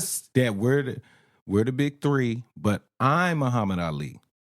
Drake is on tour, and they get to that part of the tour where they're giving each other flowers, right? Mhm. And J. Cole gives Drake his flowers, and then Drake is walking around going, "Yeah, and I don't wait 5 years to do that. I don't wait 5 years to drop." Like just throwing shots. Yeah. And then when Kendrick is like, "Oh, all right," and everybody's like, "Whoa, he's on tour." Like you shouldn't have said shit. Keep your mouth closed. He ain't talking about you. Yeah. Well, if we gonna do that, then we got to give the same energy to Kendrick. Because if they've been doing it, Kendrick took a long ass time to respond. He literally dropped Family Ties. That was maybe 3 years That was about ago. a year ago, year and a half ago. Was it a year and a half? A year and a half ago, he dropped Family Ties. Only a year and a half? Yes. Well, Are you look that sure? up. It I just think went- that's older than that, bro. It had to have been like a year and a half ago, maybe 2 at most. I think I was here when Family Ties came Family out, bro. Ties dropped, and he's clearly smacking people in mouths and making shit known, and there's no response. We going to the research department. Oh, for sure. Oh yeah, it was 2021. 2021? So I knew it wasn't. Like 3 years. That's what I said. And it went unanswered. So don't talk shit now. When he comes out on a song and he's like, I'm smacking all of y'all suck. I'm smoking on your top fives. Last year, y'all don't do shit. Whoever dropped last year should be offended. He's clearly talking to everybody. I am the Omega. Don't address me unless it's them 4 letters. What's that 4 letters? Goat. Anybody who has a problem with that should probably speak up now. Don't That's wait fair. to start sneak dog. This is what the fuck I'm talking about. Kendrick has always made his shit known. You guys have always had an opportunity to talk. The only time J. Cole scores is when the other nigga is off the court. You're Akeem the Dreamville, Ah, damn. That's crazy. who won back-to-back when Jordan wasn't in the league. You are Akeem the Dreamville. Damn it. I damn near can't even disagree with that shit. Quote me. You can't. Kai Phoenix said it first. Akeem the Dreamville. Oh, Now man. show me that you can win them championships when I come back from my hiatus. Damn. I can get deeper into the shit, bro. That's a bar. That is bars right there. No, let's go deeper. And you're going to hear me on several platforms say this shit because I'm fucking pissed. Oh, I see. God damn, get Somebody's it a late bloomer. Right? J. Cole, 39 years old. Well, he said it. He a late bloomer. He said it. Kendrick Lamar's only 36 years old. Drake is 37. That means them niggas did they shit. Which one of them niggas had a Jay-Z had a Jay-Z agreement early in the game? Yeah. Who was Jay-Z Yeah. behind?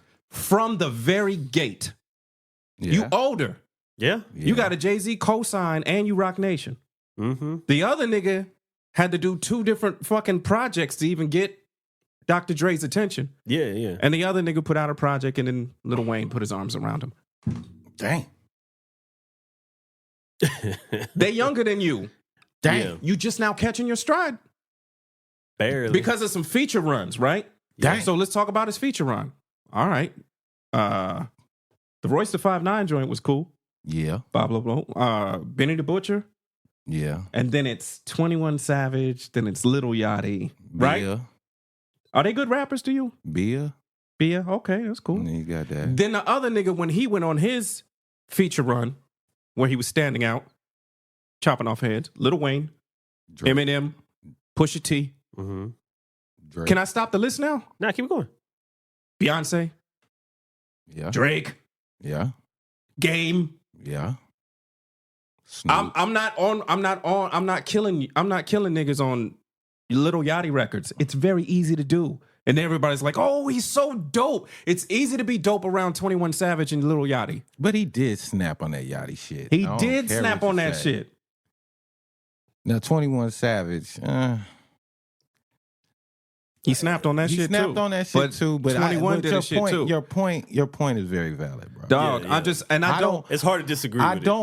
don't want to be hooping with middle schoolers and putting up 15. Bro, In the game. I really do love J. Cole. I just call a spade, bro. Yeah. You know what I'm saying? I really do love J. Cole. And I don't want to take nothing away either, because like I like a lot of J. Cole records. I think he's been dope. I do like his older shit. I'll be honest about that. Kendrick, I've felt is more consistent. You know, like I liked a lot more of his work. And it's not that I'm trying to favor anybody. I've always been a big Kendrick fan, like since way back. So, but let's be realistic here. J. Cole is way likable, way more likable, Yeah, of course. way more relatable. Sure. So I completely understand it. And J. Cole is the chosen one. His fan base is aggressively loyal. Yeah. And Super they- cultish. And they overlook some things. Now, J. Cole he's the fundamentals. You give me he's Tim Duncan. yes, he's Tim Duncan. You give me a 70 through 74 BPM dreamy beat. Mm-hmm. And when I say that is, you can go to BeatStars, type in J. Cole. He has a type of sound. Go to YouTube, type in J. Cole type sounds. He has a signature sound of beat. Sure. 70 to 74 BPM, dreamy, sleepy beats Mm-hmm. Kendrick don't got that. with a monotone flow Yeah. over the beats. This nigga called Kendrick boring. That was a little crazy. That's what, first of all, J. Cole talking discography with Kendrick that's crazy to me. Yeah, that's already nuts. I understand that the fans disagree. I get it. I'm a music nigga. I can argue with you all day. Mm-hmm. But him talking, but just saying that anything is putting people to sleep as if KOD didn't exist or your whole type. And if we look at what you do, give me a melodic, mid-range to slow beat, and I just spit dope rhymes. Is he better than Black Thought, who does the same thing? Is he better than Sky Zoo? You don't really listen to Sky Zoo, but trust me, he's not. I'll get there. You know what I'm saying? I'll get there. Is he better than Jay Electronica lyrically on those type of beats? Is he better than Royce?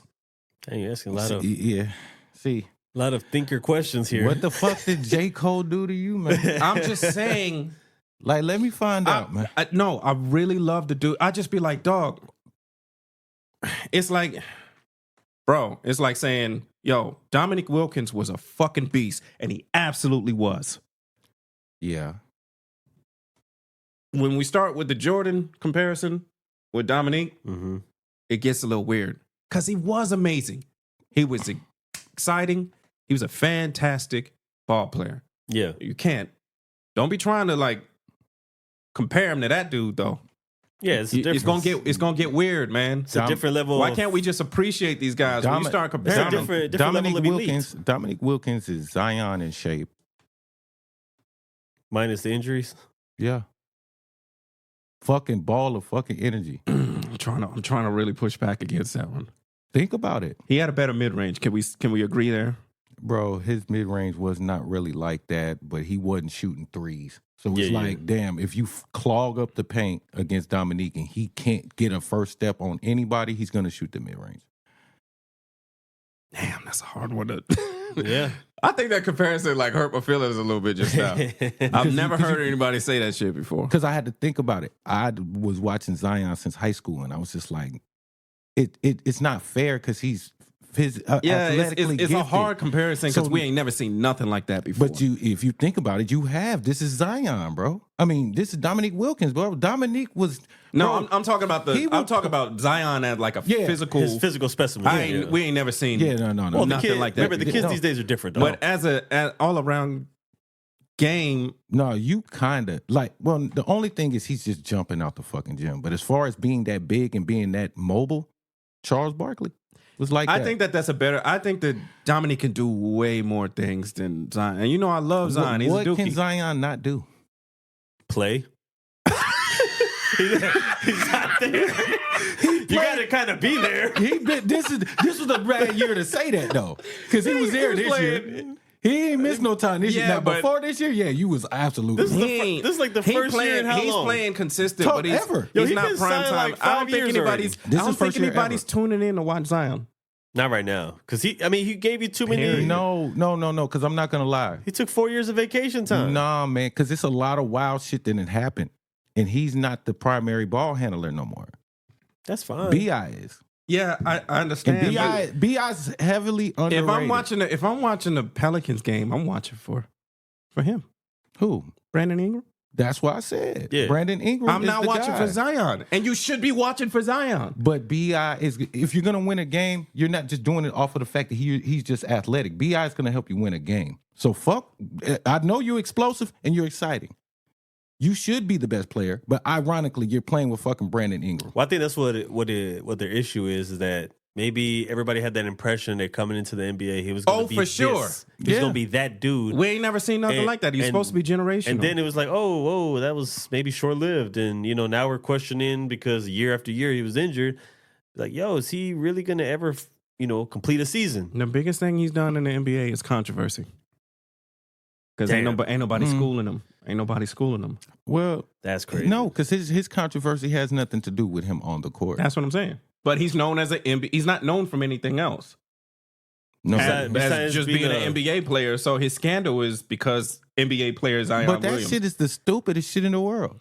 He's not the only nigga that got a stripper bitch pregnant. Or a porn star pregnant. The way that the stuff that he was doing. It don't matter. He a rich nigga. Yeah, I done heard a lot worse. That's gonna go fast if he keeps making it. The only person that was making these type of mistakes was Dwight Howard. Damn, Dwight Howard was the only person making these, like the shit he was going through with his baby mamas and stuff like that. Why do you keep doing this shit with these type of women? Like, well, he's a wild guy. That's a wild boy. Yeah, that man is, and of course, just the stuff that we know is wild. Imagine the shit that hasn't got out. Yeah. Because listen, I ain't talking about. There's nothing there's nothing that will make me be okay with you just grabbing your teammates' nuts. Live on TV. Live. That's crazy, yo. Sometimes you got to reach down there and grab a bag. What makes you it know even what I'm worse, saying? Dwight wasn't even playing that night. He was in suit. Yeah, he was in street clothes. Bro, you were getting stole on. He's got plausibility. He's got plausible deniability. Like, he could say, "Oh, I wasn't looking. I meant to." Nah, bro, you was. No. You was. No. Yeah, sure. He went down for a sack was of nuts. cuffing that You know what I'm shit. saying? He was like, No. "I'm in a ball game." No, That shit was man. cuffed. That's Give me some never salty cool. nuts. That's never cool. It's never cool. It's not right, bro. And he's from Atlanta. Where the players play. Trust me. It goes down like Yeah, it every goes day. down. Yeah, Hey, nigga. it goes down like every day. Listen, hey, I don't be surprised no more, man. Hey, man, look. Yo, he was Diddy. Hey, let's fight real quick. He was hitting the Diddy. I early. said something that I got in a real big argument with somebody. Okay, I want to fight real quick, or I want to see if you agree with me. right. Player for player, Yeah, take away any unfortunate situation. yeah. Rose is a better player than John Morant. Absolutely. Okay. That's not an argument. I'm not fucking crazy, bro. That's not an argument. Yo, Rookie of the Year MVP. Come on. It's the youngest MVP. Youngest ever. Only Yeah. thing stood in his way Was the guy injury. that apparently the guy that's number 2 or number 1 on your list. Yeah, yeah. Only thing that stood in his way Yeah. is that the other guy was in his prime. Ja is nice, but Ja's nice. That D Rose, God, People will dang. never understand. That's one of the most amazing athletes I have ever seen in my life. I think that year that he came in, that year or two, like before the injury like occurred. Even after the bro, injuries. he was like my favorite player. He was after Iverson. He was absolutely my favorite And player. then- I ain't never seen nothing like him. And then I was excited because I'm born in Chicago, so Okay. I'm like, okay, well Jordan's out of the way, and now years have gone by, and it's like, oh shit, this is our comeback. This is Chicago's comeback, and he was that dude. And then when he went down, I was like, Yeah, but even afterwards, he held it down for so long. Oh, He just definitely. couldn't get past Derrick Cleveland. Rose is the third best Bull. Okay. You got Jordan, you got Uh-huh. Scotty, then you give me Okay, Derrick Rose. okay. yeah, that's okay. fair. That's Okay, fair. that's fair. That's fair. But I think If you had ever seen that guy live, That's somebody I wish I would have saw, and he retired this year. yeah. no, he hasn't. That was a. No, that was. that was a I rumor. fell for that. That was I a fell for rumor. that. Oh, It was it's a rumor? Yeah, it was a rumor, and I fell for that shit. He's Oh, still damn, they Memphis got me. doing his thing. But he actually, it's crazy because I think in the last year or two, Mm-hmm. he's been improving. In my opinion, like No, doing he more has. than what he did before. He's always come back. Like, people don't talk about it. From his injuries, he always came back. yeah, You know what I'm saying? He just couldn't be MVP again. Yeah, he wouldn't give you that's the thing. We never got to see, and he never reached that Yeah. prime time. Whatever his prime was going to be, we would never get to witness that. He Damn. was he was already my favorite player, and then I watched him live against the Spurs. He's the only player that it took your breath away. When he jumped in the air, it was like, God That damn! motherfucker's nice The explosiveness when he would plant and go up. It was crazy. because he's not a 1 foot jumper. He jumping off too. Yeah. Yeah. And Only that's problem is scary. he's up there doing whatever he does, and he never looks down to watch how he lands. And after his injuries, it's like every time he went up, I'm wincing when he comes down. Yeah. He ain't even paying attention. He's just doing crazy shit. I ain't never seen I mean, as nothing high as he was getting, man, you got to keep your head up because, look how many times he had to duck the backboard. live. That That would have been more tragic. I've been to a lot of basketball games, and I played basketball for a very long time against a lot of people. I have never seen that kind of explosiveness in my life. Just fuck the dunking. Yeah. When he decides he's ready to go, just the speed and the force in which he does it is just like, He's probably holy him, shit. Him, John Wall, and De'Aaron Fox probably have the quickest change of direction I've ever seen, bro. I think Westbrook had his moments too. Westbrook is a Westbrook had his comparable. moments. Westbrook Yeah. and John Morant are comparable Yeah, Yeah. they had quality to D Rose, but D Rose, whatever the motto is for Westbrook and John Morant, it's D Rose is the prototype, Yeah, yeah. and they're within the same. You know what I'm Sure. saying? Yeah, for sure. I have never seen anything like that live. Because both of them are like quick and explosive. Explosive, yeah. But Derrick Rose like finishing too. It's just like, God damn. That's Even on the layups. That's the sad part of I think that was like a moment where you get to see like somebody who could have been just complete greatness, and then go down due to injury, and then like just like when I'm sure there's a lot of people who felt that way about Zion too, like the way he's coming in, explosive big man. And then you don't get to see that potential because injury. But we feel differently because Derrick Rose got injured because he was being overworked. Oh, sure. You know what I'm saying? But for whatever the reason fucking is, Tom Thibodeau, the game that he got injured on, the Bulls he shouldn't even been in the game in the fourth quarter. Blowout. It was blowing out. It was like, why is he even in the fucking game to get injured? It's Thibodeau. That's what he does. He's gonna wear his star player out. Zion is the fork. It's the fork. Bruh, you're a professional athlete. You got to get in shape, dog. Yeah, but then you put him in New Orleans. Yeah, that's the worst place you could ever fucking do. That's what everybody said. Yo, look, man, because they was talking about weight loss coming into the NBA. Like, man, you gonna put him in New Orleans though? I'm not trying to hear that when everybody knows. You knew in 2007 that the guy who they feel is the best player is spending $2 million on his body every year. Like he's cutting weight when he didn't have to. Yep. LeBron in his prime, 6'9", 260. That's nuts. Who is just as explosive and high jumping as Derrick Rose. It's basically as a big man though. You mix Derrick Rose with Karl Malone.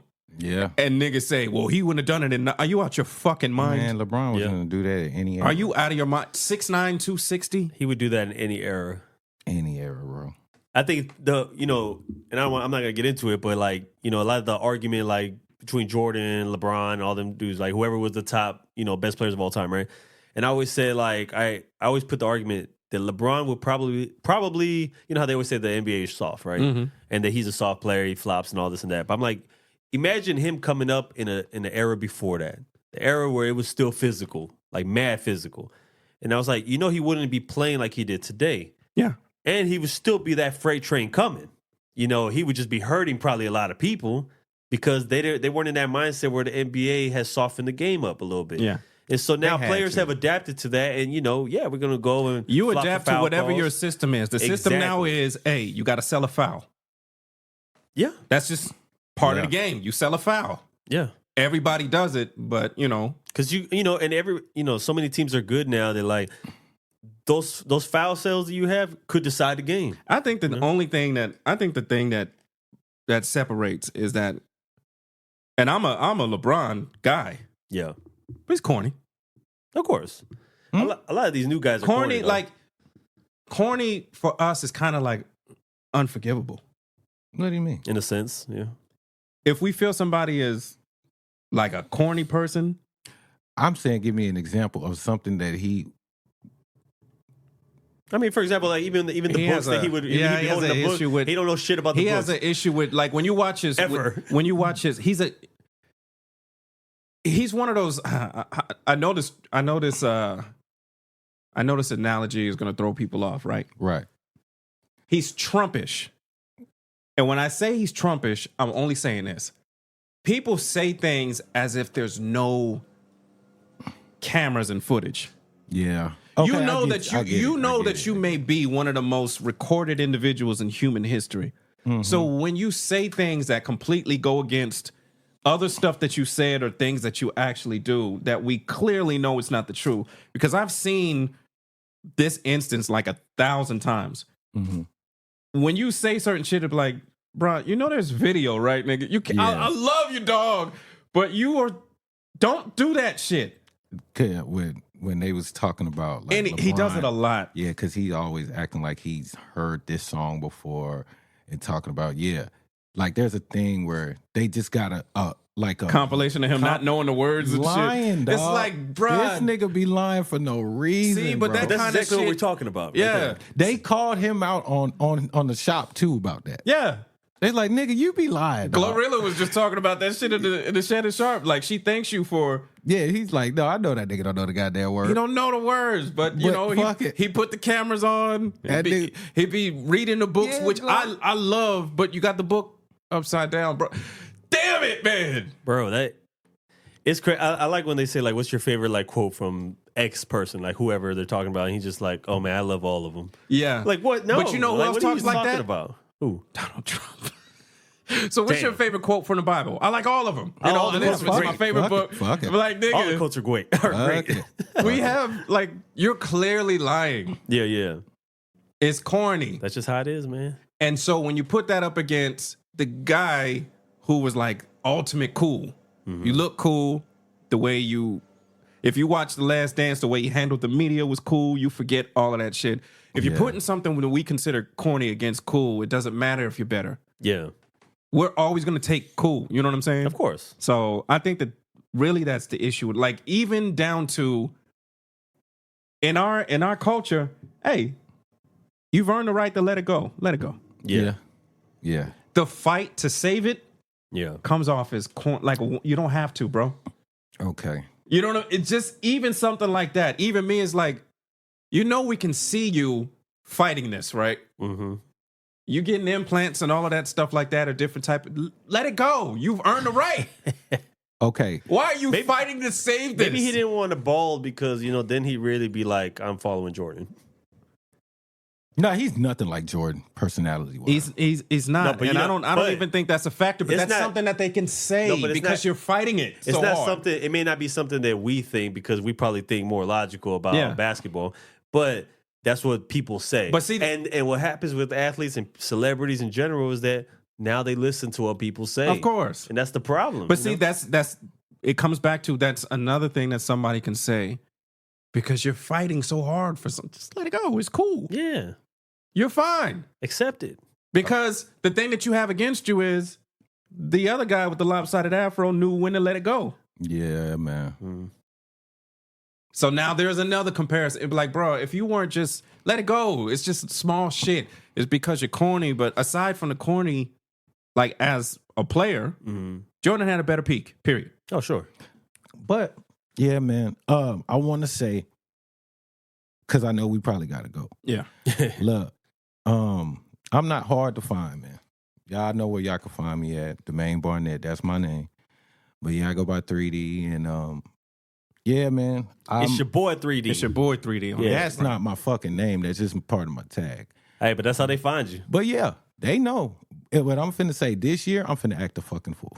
I'm not gonna lie to you. For sure. I told myself this year I'm dropping, so it's on the platform, so I can't renege. Oh, shit. I'm dropping, so I'm dropping a rap album this year. I already know what it's gonna be called, so I'll give y'all the title early. It's gonna be called The Diploma. The like diploma. it. Yes. So that's gonna, because I never graduated. So boom, that's coming out. So and then I'm gonna start doing some more beat tapes. And like I said, me and this brother to my right, we got that's just stupid. That's just stupid. I can't. I can only imagine. It's stupid. It's stupid. It might be. Well, I ain't no might. That is the best project that I've put together. That's It's dope. going to be great, bro. Easily, I do have one quick question before we close out. for sure. If there was 5 artists you could name that you were able that they were able to be a part of, like your instrumentation, We've talked about this. Mm-hmm. that you can name off the top right now that you're the most proud of, That I've produced for. Oh, Yeah. already produced. Oh, I That- thought that this you've was like produced a for. dream thing. that you're most proud of. Okay, well, Out of all the years. I'm gonna say this: the Unladylike. That's the name of the female rap group that I was producing for. That don't count. Let's just put that. Okay, that's his put that own aside. Def Jam. That shit. Voices Music Group. That shit's in its own. Yeah. Okay, so outside of that, I will say number 1, Cheddar. Okay. Cheddar. Yeah, I did basically the whole No Mask album, and that brought the city out. He did What's Crackin', What's Poppin', with Lil Kiki, and it was Bloods, it was Crips, it was a Right. fucking it was a fucking event. So I would say Draped up and dripped out style. that shit was fucking crazy. That shit was crazy. It was some people I thought that would never be around each other that was there for that shit. That shit It is was- amazing what music can do sometimes. Yeah. It's the culture driver. Mm-hmm. Let me see. I would have to say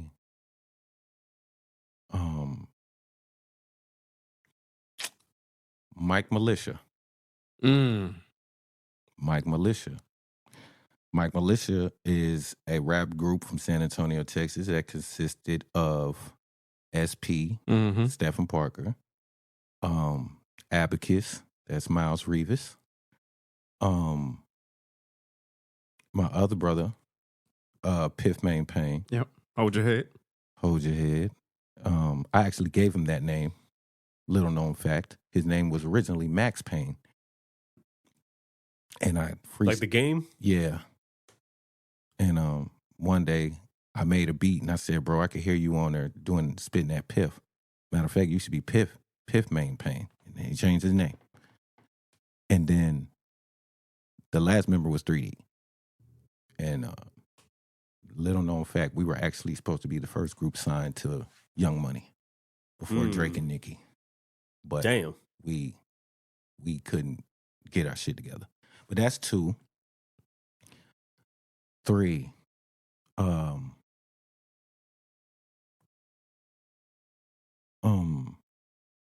gonna just use them all as a whole. I can't even. No, I'm not even finna do that. I'm gonna answer your question the right way. Square Biz, my brother Big Cliff. We don't miss. Y'all had We don't miss. several. Yeah, we don't miss. And the one thing that I love is he will take the direction if I give him some. But the other part is you can almost guarantee to see a big booty bitch shaking that ass in the video when I make the beat. That's that. That's 3. 4, they were a group. Joe Brown and Mr. Wise. I produced Certified Diva for them. And we had San Antonio in a fucking chokehold. So my boy, y'all might know him as U-Day. We called him Superstar. And Joe Brown, Free That Guy. Yeah, they did that song. And I wasn't even in San Antonio when it came out. I just seen the effect. And that shit was everywhere. That shit went crazy. That's around the time when, you know, it was like the South Dallas shit started popping. Yeah. Shit. Man. And then they got one of the dudes from the Trap Star clique from Dallas, Superstar, went to college with the dude and ran track with the nigga. So got that dude on the track and that shit just blew up. And then I want to say 5 artists that I produced for. It's so fucking many, bro. Yeah, it makes it hard. Difficult. It's so many, dog. Damn. It's so many. Let me think. You did big things with AWOL. Yeah, I did. I wouldn't say that's my biggest, though. No. I wouldn't say that that's my biggest. Come on with it. For number 5, maybe the biggest impact? The biggest impact. Maybe somebody who was like the biggest, maybe they had the biggest wave. I'm only bringing up the names that are here that y'all would know. Oh, shit, could be anybody. No, because if I'm trying to say, damn. They don't have to be just here. They don't have to be just no, here. I know that. Damn. Okay, I'm going to show love to somebody out of town. I was like, we got out of town listeners. Yeah.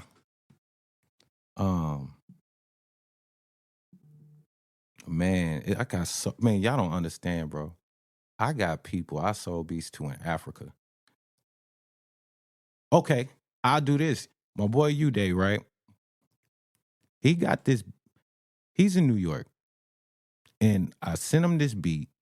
And it was my attempt to make a reggaeton beat. Mm-hmm. Matter of fact, the name of the beat was called 3D Reggaeton, right? I sent him this beat. Now, if you know, Afro beats and reggaeton, they kind of, in the same vein, depending on what it is. Yeah.